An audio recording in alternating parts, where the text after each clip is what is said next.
untuk memberikan pelanggan-pelanggan itu rekomendasi wisata secara virtual misalnya. Dan ini sudah dilakukan. Jadi selain itu ada prawisatanya juga yang menjelaskan mengenai destinasinya.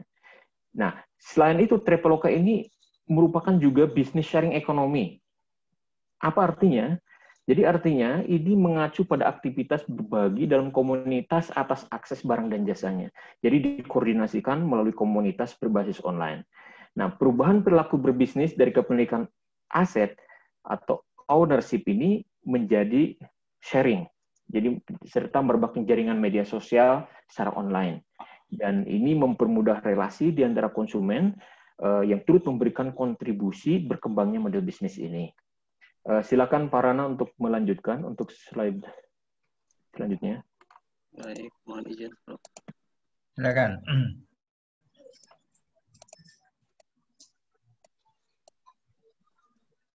Tadi sudah digambarkan ekosistem dari Traveloka ya. Di sini saya akan menjelaskan tentang nilai bisnisnya Traveloka.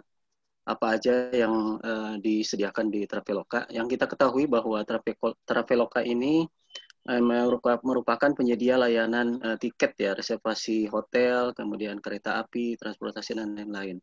Sebenarnya masih banyak di sini ada 6 poin ya yang bisa digunakan yang disediakan oleh Traveloka. Yang pertama kita bahas tentang e-product atau e-service, di mana Traveloka ini menyediakan platform online sehingga dapat menelusuri berbagai jenis maskapai penerbangan. Tadi dari awal permulaan dibangunnya Traveloka itu menyediakan informasi ya, informasi penerbangan seperti itu dan merambah ke e-product dan e-service ini. Dan bukan hanya penerbangan tapi kereta api dan transportasi lainnya. Kemudian setelah adanya penerbangan, tiket, kemudian merambah ke bisnis ataupun penyedia layanan reservasi penginapan. Di mana sebenarnya untuk penginapan ini banyak sekali yang lainnya di samping Traveloka, seperti banyak adanya seperti Oyo, kemudian yang Red Rose itu mereka sebenarnya punya tersendiri ya, tetapi di sini Traveloka juga merangkul semua hotel yang ada di Indonesia. Kemudian di samping hotel juga ada paket perjalanan wisata, kemudian pulsa prabayar dan lain sebagainya. Kemudian yang kedua adalah yang terdapat di Traveloka yaitu e-procurement. Ini merupakan sistem aplikasi berbasis web yang menyediakan berbagai kemudahan serta informasi dalam kaitannya dengan proses pengadaan barang atau jasa di lingkungan misalkan swasta dan lain sebagainya. Sistem aplikasi ini dibangun guna meningkatkan efisiensi dan efektivitas pengadaan. Kemudian yang ketiga yaitu e-marketing. Fitur baru ini merupakan baru ya dari Traveloka.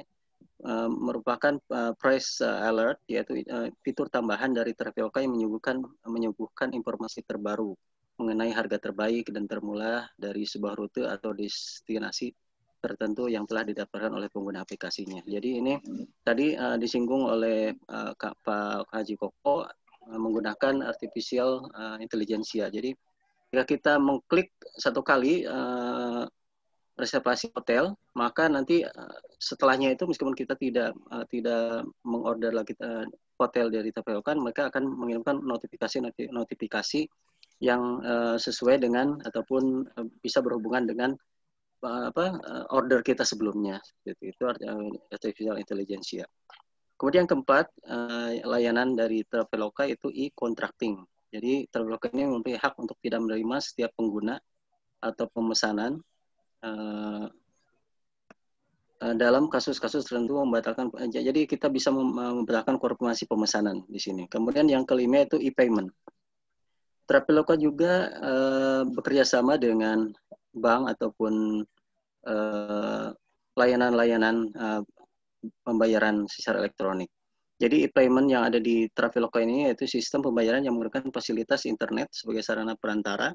Dan dalam aplikasi Traveloka menyediakan layanan seperti yang pertama bayar dengan one click gitu, pembayarannya lebih mudah, bayar dengan kartu kredit jadi simple juga login. Kemudian yang kedua ya e-ticket, pembayaran untuk tiket, voucher hostel, secara instan dan lain sebagainya. Yang keenam layanannya yaitu CRM, yaitu Customer Relationship Management. CRM di Traveloka ini mengakses situs user dapat dengan mudah melakukan transaksi pemesanan tiket pesawat seperti kota tujuan, jadwal penerbangan, dan lain sebagainya. Kemudian ada 6 layanan yang dikelola oleh Traveloka. Kemudian tadi sudah dijelaskan oleh Pak Haji Eko, yaitu tentang ekosistem big data yang digunakan oleh Traveloka.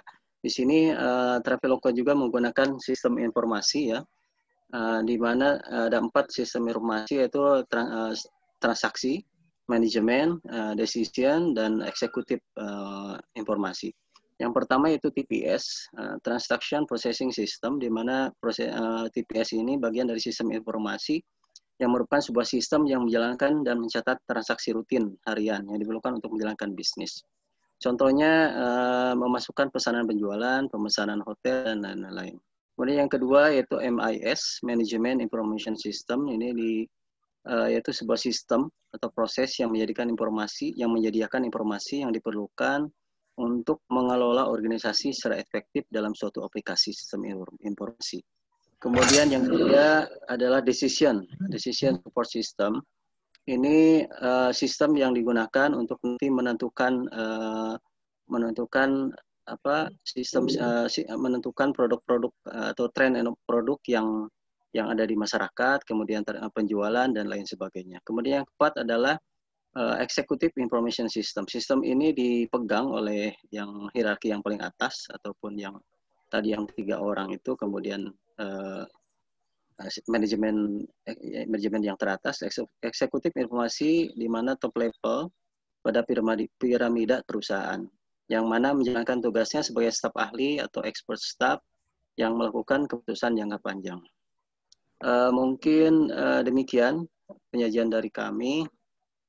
Ini jadi Traveloka sebagai aplikasi penyedia layanan jasa pemesanan menggunakan manfaat dari sistem big data. Kemudian big data telah mampu membantu Traveloka untuk mengetahui kebutuhan para pelanggan. Tadi dibantu oleh dengan artificial intelligence juga. Kemudian Traveloka mendapatkan gambaran seputar hal-hal yang berhubungan dengan pelanggan. Demikian, mungkin ada pertanyaan dan sebagainya. Oke. Ini kelompok berapa, Rana? Kelompok 6, Prof. Oke. Rana kerja di mana? Saya di Farwania, di bagian cuci darah, Prof. Di mana itu? Di Kuwait? Di Kuwait. Oke. Kok Sasih kerja di? Saya di Papua Barat, Dok, di British Petroleum, Dok. Wes, jadi ujung barat sama ujung timur ini ya? Iya, di Papua Barat. Sekarang di Papua jam berapa ini? Saya kebetulan masih di Jakarta, Prof, di karantina di Tangerang. Oh, sedang di karantina? Iya. Anda positif? Enggak, sebelum berangkat 14 hari biasanya kita karantina dulu, Prof. Oh, jadi sebelum berangkat 14 hari SOP-nya ya seperti itu, ya. Susi kerja di? Susi mana Susi? Kalau Susi di mana, Prana, kerja? Prana. Susi di dialisis juga di Mekah. Di mana? Di Mekah, Prof. Oke. Baik. Ini menarik kaitannya dengan Traveloka ya. Jadi kita tahu bahwa Traveloka merupakan salah satu agen yang sudah sangat terkenal di Indonesia, khususnya nggak tahu kalau di Kuwait, kemudian di Arab Saudi yang sekelas dengan Traveloka itu apa begitu, kita nggak tahu. Yang pertama, yang kedua, Traveloka ini biasanya dia menyediakan penerbangan atau menyediakan layanan itu terhadap hotel atau destinasi yang dia sudah bekerja sama. Nah, ke depan dengan big data itu mestinya Traveloka bisa mengcapture ada beberapa perkembangan baru. Katakanlah kalau destinasi itu sekarang kita kenal ada yang disebut sebagai syariah tourism.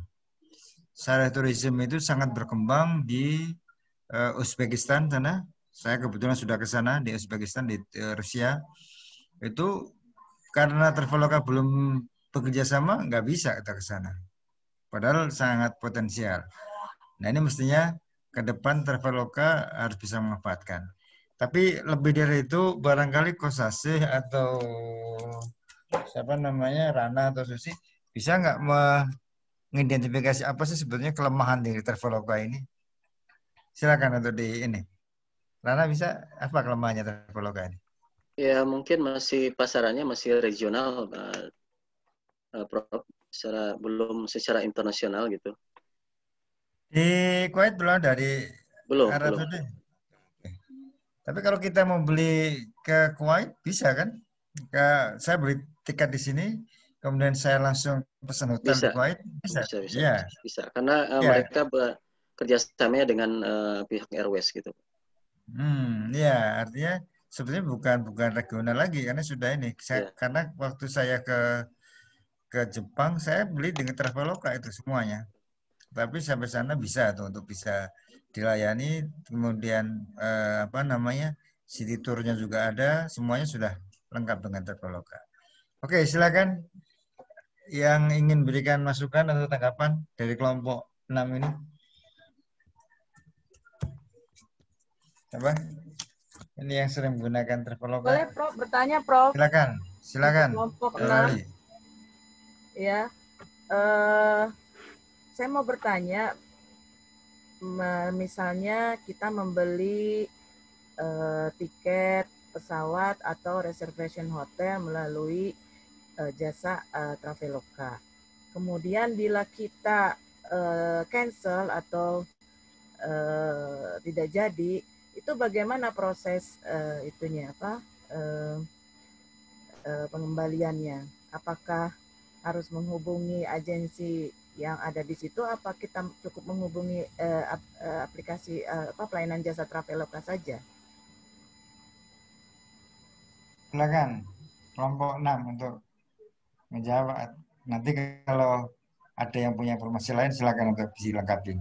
Karena memang saya termasuk orang yang mungkin karena lama tinggal di luar ya, jadi untuk penggunaan Traveloka sendiri saya memang kurang memahami gitu tentang pernah beli tapi belum pernah mengcancel gitu loh. Maksudnya untuk just in case aja bila ada terjadi seperti itu gitu. Gimana, Rana? Maksudnya proses refund-nya itu Ya, bagaimana? Ya baik. Atau prosesnya silakan. Ya, saya akan mencoba untuk menjawab pertanyaan dari Heleli ini. Sebetulnya untuk cancellation dan untuk mendapatkan kembali apakah refund atau tidaknya itu bisa dilakukan juga di Traveloka itu sendiri. Jadi artinya bahwa sebelumnya suka ada kesepakatan terlebih dahulu dengan pengguna atau dengan pelanggan, apakah reservasi ini akan mendapatkan refund atau tidak. Atau misalnya ini mungkin dengan harga yang murah tidak ada refund. Jadi kita harus mengetahui dulu jenis apa yang sebenarnya ketika pemesanan tiket pesawat ataupun tiket hotel yang tersedia di layanan tersebut. Nah, apabila terjadi refund, itu sebetulnya mudah ya, karena pernah saya melakukan sendiri setelah pernah membooking sebuah hotel, kemudian melihat tanda bahwa ini bisa di-refund, dan saya lakukan refund. Dan ternyata mereka kembalikan dengan cepat apabila kita melalui tahapan atau proses yang memang sudah disediakan di sana. Jadi artinya kita masuk ke booking, kemudian dari sana kita melihat ada cancellation, kemudian kita lihat untuk refund. Nah, pada saat kita merefund tersebut, kita diminta untuk memasukkan data kita, nomor rekening kita, karena otomatis kalau datanya kita sudah ada di sana, cuma nomor rekening yang kita inginkan untuk ditransfer itu diminta sama mereka. dengan beberapa apa namanya itu permintaan yang mungkin sebagai security mode ya dari sistem. Nah, setelah itu saya mendapatkan kembali dana tersebut cepat sekali, itu kurang dari 24 jam. Nah, jadi artinya apa? Artinya dengan sistem yang ada di sana, mereka sudah langsung bisa melacak kita dengan artificial intelligence yang ada. Jadi data kita begitu masuk kembali ke sana, dengan login kita ke sana, mereka sudah membaca. Dan begitu kita cancel, dan mereka mempercepat proses itu. Jadi artinya tidak sulit untuk apabila terjadi pengcancelan. Begitu. Terima kasih. Menambahkan, mungkin. Silakan, Yes, Dana. silakan. Jadi ketika kita buka, misalkan Teh Leli buka ininya aplikasi Traveloka, nanti login dulu. Setelah login nanti ada member feature. Jadi ada My Refund. Nah, My Refund itu nanti kita akan mengetahui apakah di ACC atau tidaknya My Refund itu. Kemudian prosesnya nanti yang dijelaskan oleh Pak Kosasi tadi. Jadi ada kontennya di aplikasi Traveloka itu sendiri. Jadi di My Account itu. Terima kasih. Oke, satu lagi ada yang ingin memberikan. Saya ingin ini tambahan, Pak. Waalaikumsalam, silakan. Oke, ada tiga Ya, Nanang, silakan. hal. Tiga ya, ada agak lama. Yang pertama untuk ini apa tadi ya? Traveloka ya. Jadi ini udah internasional ya. Ada Traveloka Singapura, ada Traveloka Thailand juga. Kebetulan saya pengguna Traveloka, sempat boykot tapi sekarang udah pakai lagi. Kemudian yang kedua untuk ini Traveloka ini kan memanfaatkan data ya, big data. Sekarang pertanyaannya, Traveloka juga menghasilkan data yang sangat besar ya. Jadi data-data kita kan masuk ke Traveloka, berapa juta orang atau ratus orang yang memberikan datanya ke Traveloka. Seberapa aman data kita di Traveloka? Apakah Traveloka juga melepasnya ke cloud untuk bisa dipakai sama dengan orang lain atau seperti apa? Itu untuk pertanyaan yang kedua. Mungkin itu. Silakan. Kelompok 6. Oke. Baik, saya akan coba juga menjawab ini. Ya, terima kasih Pak Nanang. Memang itu sebuah concern sebetulnya yang menjadi concern dari negara kita sebetulnya, karena server yang dimiliki oleh Traveloka itu sebetulnya tidak tersedia di Indonesia. Jadi mereka menggunakan server yang ada di luar negeri. Tapi dengan security system mungkin yang ada sekarang ini, jadi mereka pasti memiliki jaminan bahwa data yang disimpan di dalam servernya yang ada di luar negeri itu bisa terlindungi begitu. Jadi mungkin saja Traveloka melangkah membuat sebuah antisipasi untuk terjadi supaya tidak terjadinya leak, kecuali memang apabila ada hacker yang bisa membuka server tersebut yang kemudian nanti bisa membocorkan. Dan ini bukan hanya Traveloka sebetulnya, mungkin beberapa perusahaan unicorn yang lain yang ada di Indonesia yang startup hampir persis sama dengan Traveloka, mereka juga memiliki penyimpanan datanya di luar negeri, termasuk kan Gojek juga di luar negeri. Terus mungkin yang lainnya ya, kayak nggak tahu kalau Bukalapak, tapi yang jelas yang besar-besar itu mereka servernya menggunakan di luar negeri. Seperti itu, Pak. Mungkin Pak Rana bisa menambahkan. Ya, untuk Traveloka sendiri menambahkan. Jadi untuk berapa besar ya keamanan dari Traveloka?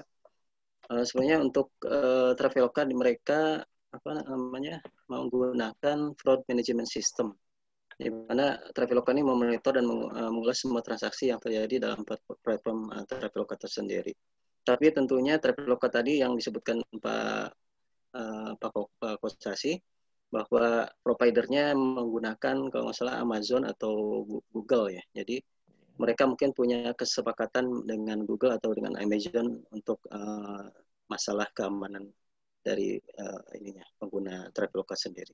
Gitu. Yeah. Tapi mereka punya sistem tersendiri untuk untuk mengatasi kebocoran pelanggan. Iya. Kasih ini dapatkan dos Traveloka nih Mas Rana sama Pak. Iya, ini bagus sekali yang Pak Nanang sampaikan. Jadi artinya ini adalah PR besar bagi pemerintah kita sebetulnya. Ini yang harus mendorong pemerintah kita membuat server data sendiri atau mengundang investor yang ada di dalam negeri ini untuk bisa membuka server yang bisa menampung unicorn-unicorn yang berhasil seperti itu. Jadi supaya tidak ada servernya di luar negeri. Tapi kan pada saat ini memang belum memadai. Jadi akhirnya menggunakan datanya dari luar negeri. Demikian. Penyimpanan datanya, mohon maaf.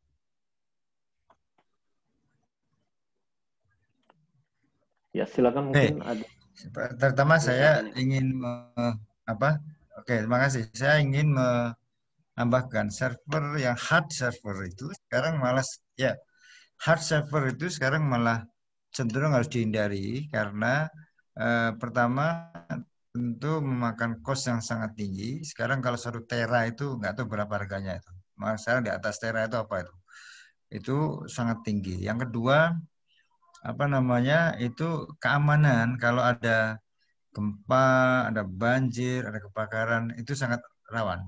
Dan sekarang sudah ada cloud, disimpan di cloud. Dan server di cloud itu amat sangat murah. Saya kontrak per tahun itu 5 juta usaha itu. Per tahun 5 juta. Padahal kalau saya beli server yang hard server yang 1 tera itu bisa 15 juta. Dan itu sangat terbatas yang 1 tera. Sementara keperluan data itu terus meningkat terus, keperluan kepentingan ruang untuk menyimpan data terus meningkat. Sehingga ini sangat memungkinkan kita untuk bisa menyimpan server di cloud. Hanya memang nanti security sistemnya ya kita tergantung tinggal kita kita atur sehingga data yang kita simpan aman. Yang pertama, yang kedua tadi betul. Apakah data yang sudah kita kirim ke Traveloka itu langsung di-upload di cloud sehingga orang bisa memanfaatkan. Ini yang kita belum tahu ya. Tapi paling tidak kalau kita di Traveloka sendiri kalau kita 2 kali pesen itu langsung dia tahu Pak Holil ya. Ini sudah tahu, dia sudah tahu. Sehingga ini paling tidak akan menjadi database bagi Traveloka sendiri. Tapi kalau untuk perusahaan lain kita masih belum tahu. Yang pertama, yang kedua yang ingin saya sampaikan tadi tentang refund itu barangkali refund kalau dia refund dari tiketnya. Tapi saya pernah pengalaman ketika saya terbang ke Pulau Bintan, saya ingin geser karena saya harusnya pulang besok, tapi tiba-tiba ditelepon hari itu juga harus pulang ke Jakarta. Saya geser ke penerbangan yang jam itu panjang sekali tuh prosesnya. Traveloka tidak bisa memutuskan, saya harus telepon langsung ke penerbangannya. Kebetulan waktu itu pakai Lion. Saya harus telepon ke Lion, harus menunjukkan KTP, dikirim KTP-nya, diupload, kemudian tanggalnya, dan masih harus bayar administrasi 1/4. Jadi saya harus bayar lagi. Kalau biasanya misalkan dari sini Bintan itu 1 juta, saya dipotong 250.000. Sehingga saya harus nambah lagi untuk balik lagi di Jakarta. Tapi ini pengalaman saya karena mungkin saya perubahan jadwal. Tapi kalau refund secara menyeluruh mungkin seperti yang tadi disampaikan. Baik, saya kira kita apresiasi dan close kepada kelompok 6. Kita lanjut ke kelompok berikutnya. Kelompok berapa yang siap? Nanang siap? Nanang kelompok berapa kamu? Ayo Nang. Ayo Nang siap. Nang.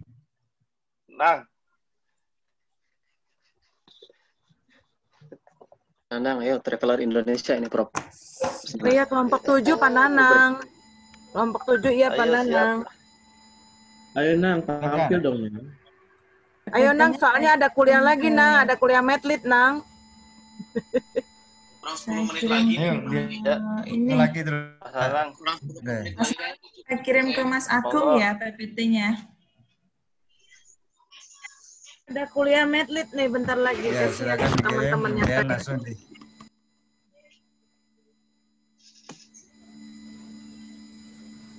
Kayaknya nggak cukup, Bu Leli, Prof. Mungkin Oh, nggak cukup ya, nanti takutnya ya buat kuliah medlit ya. 10 menit lagi. Gimana Prof Kolil? Silakan. Eko. Yang kelompok berapa satu lagi? Saya udah, Prof, tadi. Sudah 1, 2, 3, 4. 4 ya, 4 kelompok ya. Ini Prof, oh ya, mau saya bertanya, ingin Prof. tanya, Untuk ada yang marker namanya papernya ini kita kumpulkan di ada langsung namanya dikirimkan langsung ke Visi Prof Yandri atau nggak? dikumpulkan dulu DPJ? Ada Prof, ada. Ada, Prof. Afidi ada Prof dari Qatar. Dari Qatar. Ini belum saya belum lihat jawabannya atau nyelimpet kemana, tolong disampaikan untuk bisa mengumpulkan. Mas Mengirim Vidi, lagi. udah kan kalau nggak salah udah ngumpulin ya Mas Vidi ya? Ada widinya mana? Ada ini Mas Vidi. Pak Vidi ada Pak Vidi. Saya belum lihat jawabannya tuh. Kalau Mungkin saya terlibat- sudah keterima ya, Prof. Ya. Yang Udah. prestasi Prof udah. Oh ya, udah dikirimkan kembali Prof kemarin. Punya saya sudah juga ya, Prof ya? Sudah. Ya, terima kasih. Oke, silakan. Terakhir kelompok terakhir. Yang siap saja. Kelompok berapa? Mas Nana. 3 lagi. Ada Nanang, ada Dison, ada apa namanya Suroto, ini belum muncul. Gede belum. Kemudian Majid juga belum. Demeria, Kumala, Gufron, Eli, Mufliatin, Naimah belum, banyak yang belum nih. Silakan yang sudah siap kelompok berapa?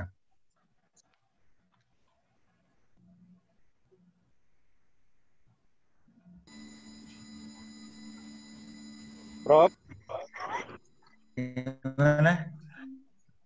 dengan PD, Prof. Kawan. Silahkan, Mas. Silakan Pak Vidi.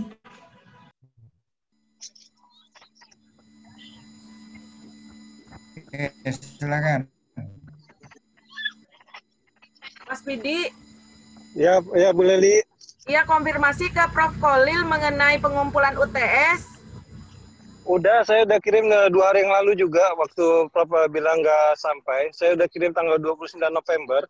Habis itu saya 2 hari yang lalu saya kirim lagi ke email yang barunya Profesor Khalil.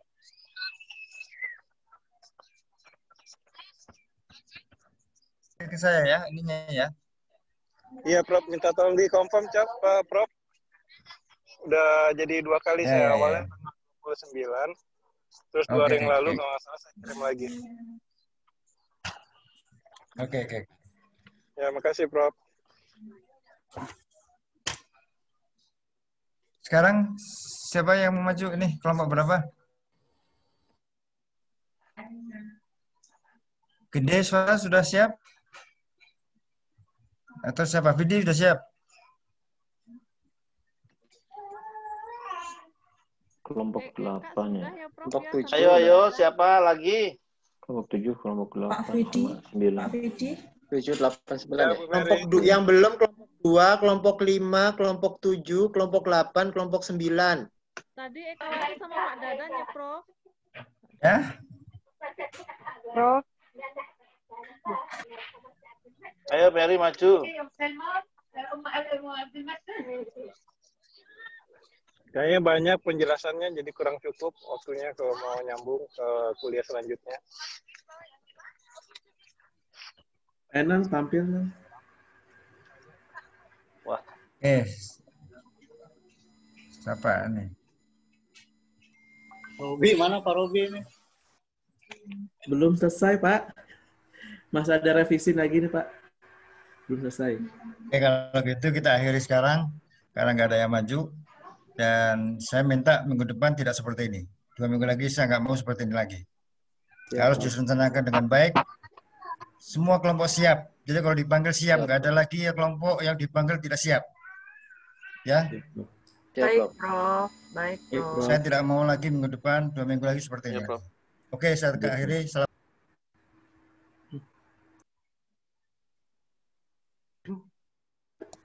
Gimana sih? Kan sudah saya bilang kemarin. Ntar saya yang di SMS ini, aduh. Prof, datang lagi. Kan kemarin saya udah